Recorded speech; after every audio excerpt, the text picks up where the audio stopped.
Please begin your sun salutations. Pluto in Scorpio generation. Love it.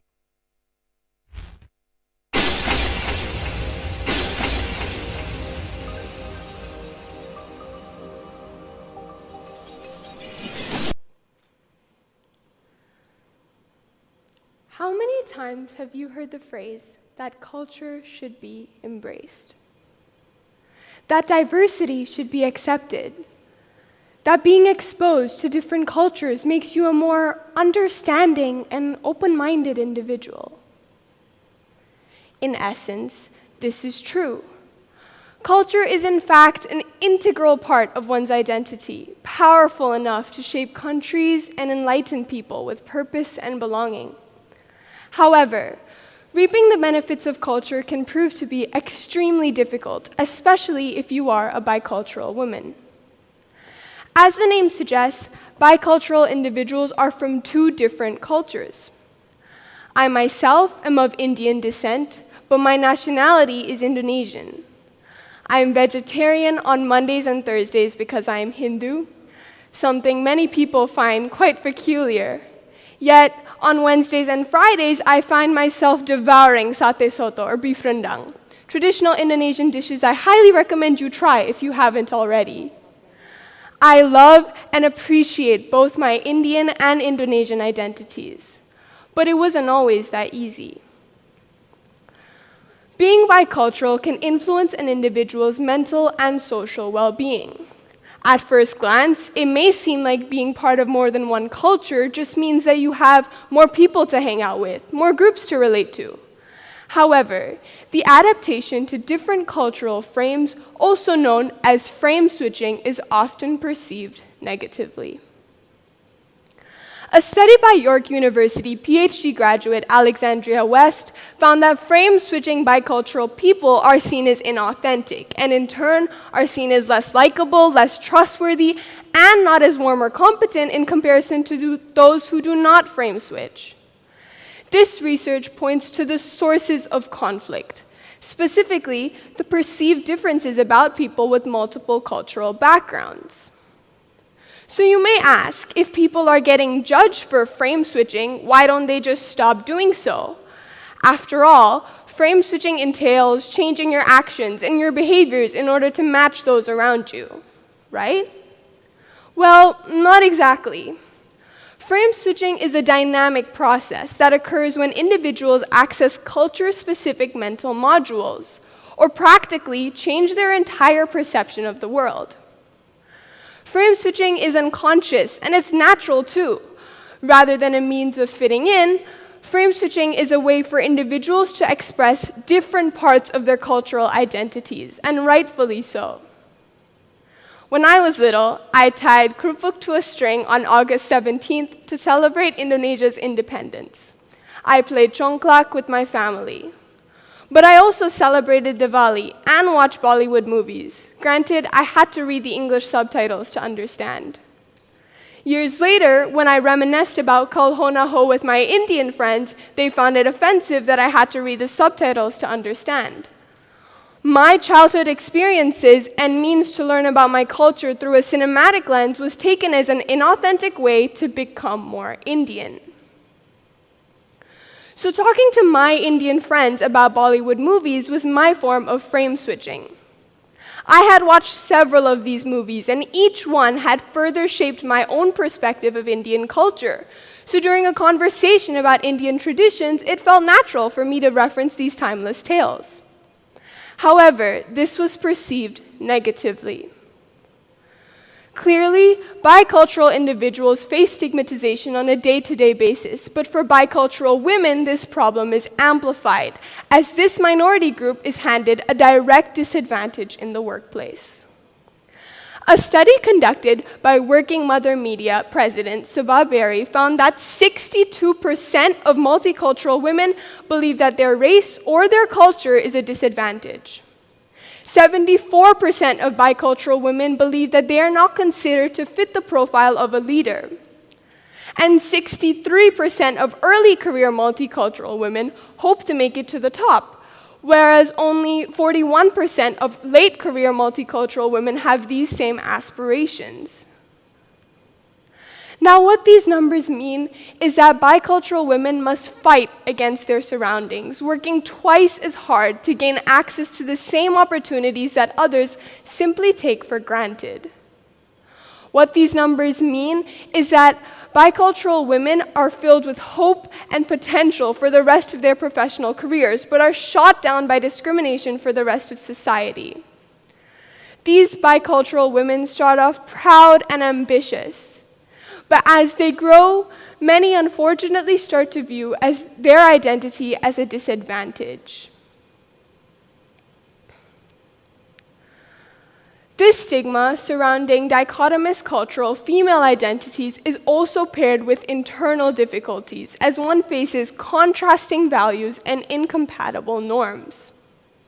Allow me to explain. 3 generations ago, my great-grandparents migrated to Indonesia during the India-Pakistan partition. They lived near the Kashmir border in a province called Sindh, hence, we are Sindhi people. My place of origin is now part of Pakistan.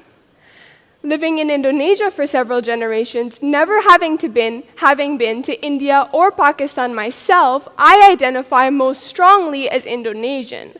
But my grandparents who live in the same household as me remain strongly attached to their Indian identities. You could call me Indonesian, Indian, Sindhi, or a combination of all 3.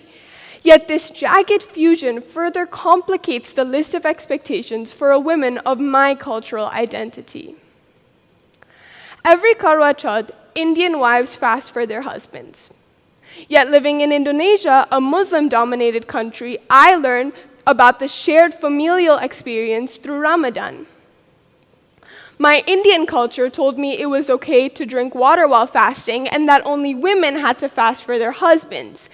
Yet, my Indonesian identity taught me about the benefits of communal periods of fasting. A part of me believes that when love is equal, fasting should be done for each other. Should I consider it fair for just women to fast for their husbands? Traditional Indonesian Muslim women should never show their stomachs. In fact, many Indonesian neighborhoods strongly imposed women to wear jilbabs or head coverings, as you can see here.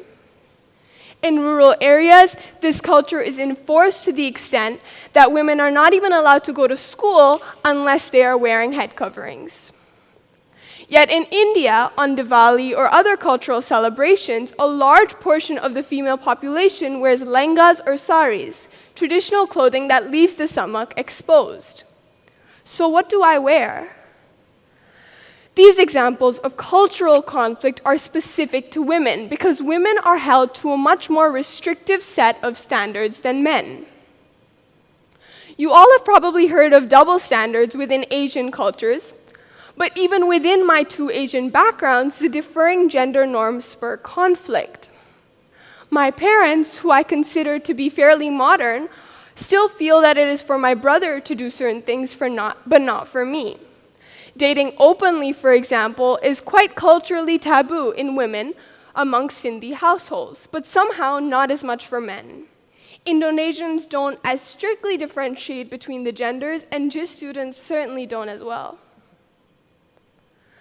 An investigation into the bicultural life experience of career-oriented Black women living in the United States found that the women perceive themselves as living in 2 distinct cultural contexts, one Black and one white.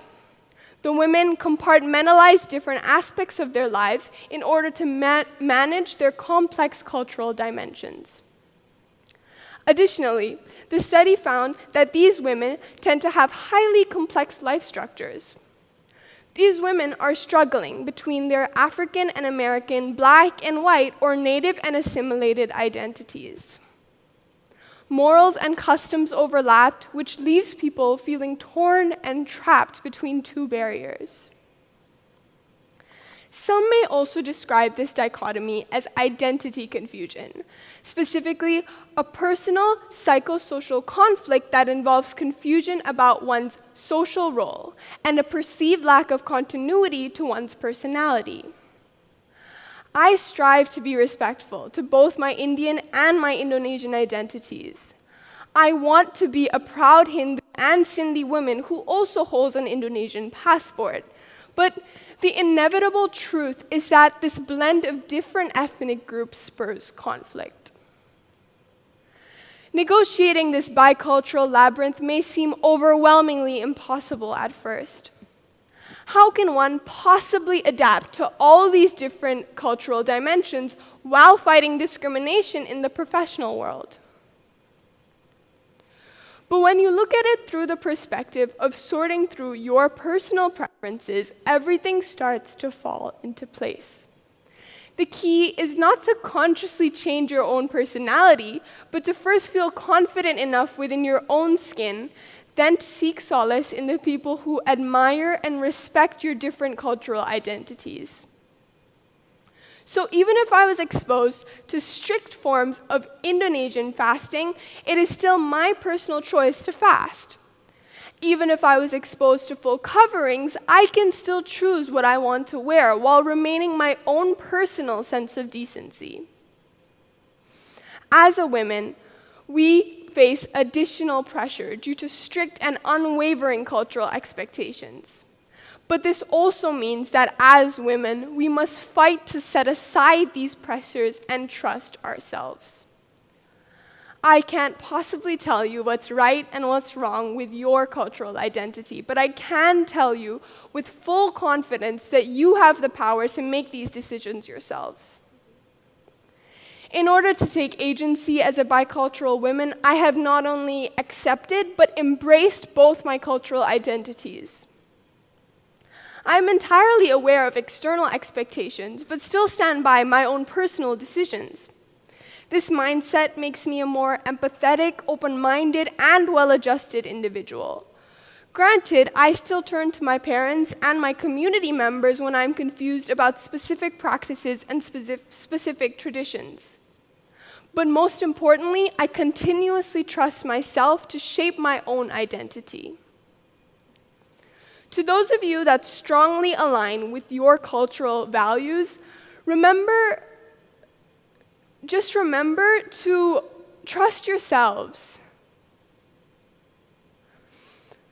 There is no one right answer to the question of whether a Sindhi living in Indonesia, such as myself, should most strongly identify as Indonesian, Indian, or even Pakistani. On a larger, more corporate scale, companies can be more inclusive by building a stronger support system for bicultural women so that they can honestly and openly express themselves. Specifically, companies can partner with external organizations to identify whether or not bicultural women feel comfortable in the workplace through anonymous surveys that facilitate discussion and prompt change. Diversity and inclusion events, both within the organization and outside the workforce, can also help women feel more comfortable.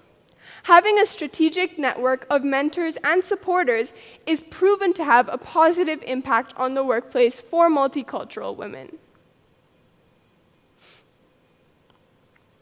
On a more interpersonal level, bicultural women would be happier if they stopped comparing themselves to other people and did not define culture by a strict set of characteristics. As Dr. West says, what we need is to better understand how we can break away from external influences and comprehend the authenticity of people and their identities. Let me leave you all with one last example. At JIS, there is a very specific set of standards associated with being Indian. This community may speak fluent Hindi and know every single Bollywood song. They may reference timeless tales and movies that I myself am not familiar with. But this by no means determines whether or not I am Indian. My Indian heritage refers to tying a red thread on my brother's wrist every Raksha Bandhan and sitting by the stoves making lolas with my grandmother. My celebrations and my traditions may be different than those of a typical Indian, but that is completely okay. Everyone has a slightly different interpretation of culture, but that's what ultimately makes culture so special. So today, I hope you all understand that only you can define your culture. Whether or not you are perfectly aligned with your cultural community, you are in charge of your own identity. Bicultural women face a continuous stream of obstacles in order to gain the same opportunities that others are directly handed. These glass boxes can be difficult to break through. Trust me, I'd know. But ultimately, not only accepting, but embracing who you are, regardless of how you fit in comparison to those around you, is truly enlightening. Thank you.